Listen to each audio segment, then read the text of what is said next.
और अब बात मजहबी तालीम के नाम पर उत्तर प्रदेश में जारी विदेशी फंडिंग के खेल की। यूपी में करीब 4000 ऐसे मदरसे हैं जिनकी जांच के आदेश दिए, जिनका संचालन बीते 3 दशकों से बिना मान्यता के हो रहा था। और ज्यादातर मदरसे का संचालन हो रहा है जो नेपाल सीमा से सटे हैं। और इस मामले की पूरी जांच देगी है एंटी टेररिस्ट स्क्वाड।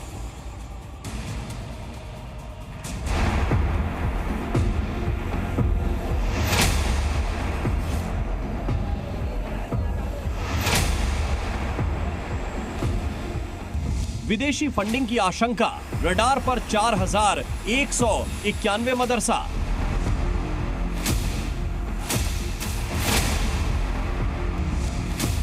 सत्यापन के बाद चिट्ठी, अवैध मदरसों में खलबली। एटीएस को जिम्मेदारी, अब अवैध मदरसों में तालेबंदी।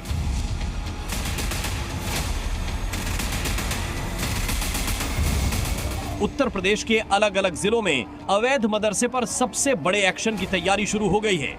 आरोप है कि 3 दशक से यूपी के कई जिलों में धड़ल्ले से अवैध मदरसे चल रहे हैं।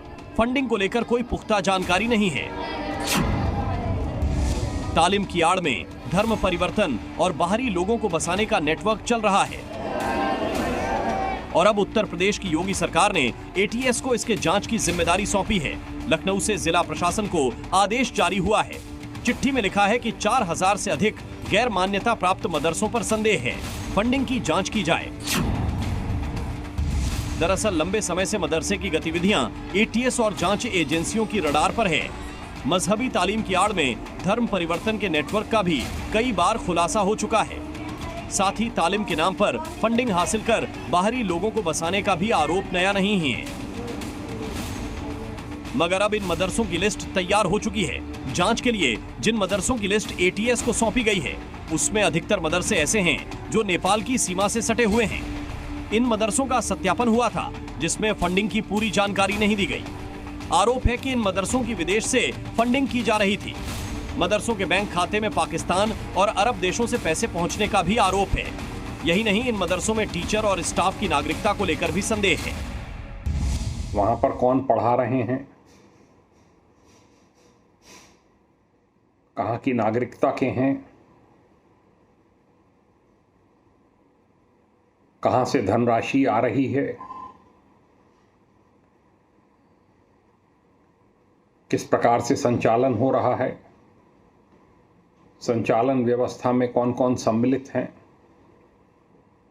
इस सब की जांच, गहन जांच एटीएस करेगी। लखनऊ से जारी आदेश के बाद नेपाल के सभी सीमावर्ती जिलों में हड़कंप मच गया है। जिन जिलों में गैर मदरसों की जांच होनी है, वहां जिला अल्पसंख्यक कल्याण पदाधिकारी ने आदेश मिलने के बाद अपनी कार्रवाई शुरू कर दी है।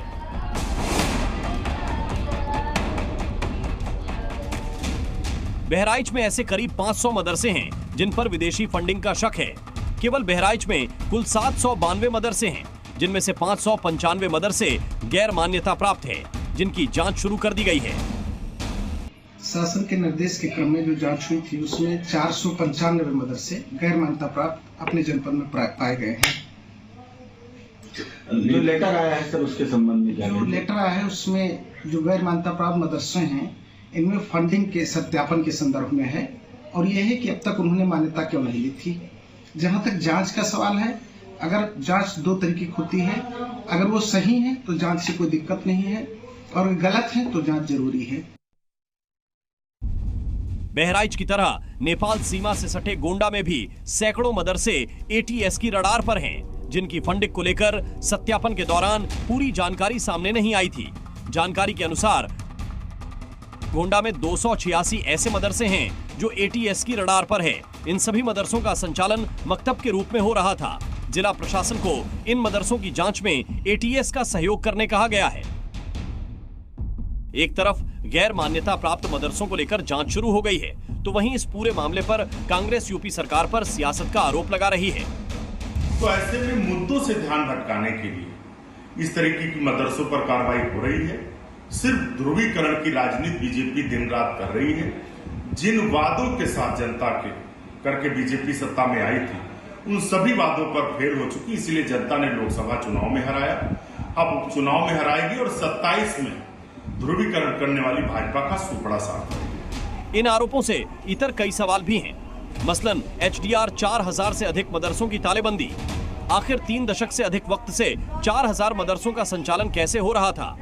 अगर इतने बड़े पैमाने पर फंडिंग का शक था तो किसी जिले में कोई ठोस कार्रवाई क्यों नहीं की गई? 4000 से अधिक मदरसों को अब तक कितनी फंडिंग हो चुकी होगी? इतने बड़े पैमाने पर बिना मान्यता लिए मदरसे के संचालन के पीछे मकसद क्या था? इन सवालों के जवाब अब यूपी एटीएस को खंगालने हैं। लेकिन इसमें कोई दो राय नहीं है कि इस जांच के बाद यूपी में अवैध मदरसों को लेकर कई बड़े खुलासे भी हो सकते हैं। बहराइच से राजू शर्मा, गोंडा से अतुल यादव, लखनऊ से प्रीति Srivastava. Bureau report, C media. सी न्यूज़।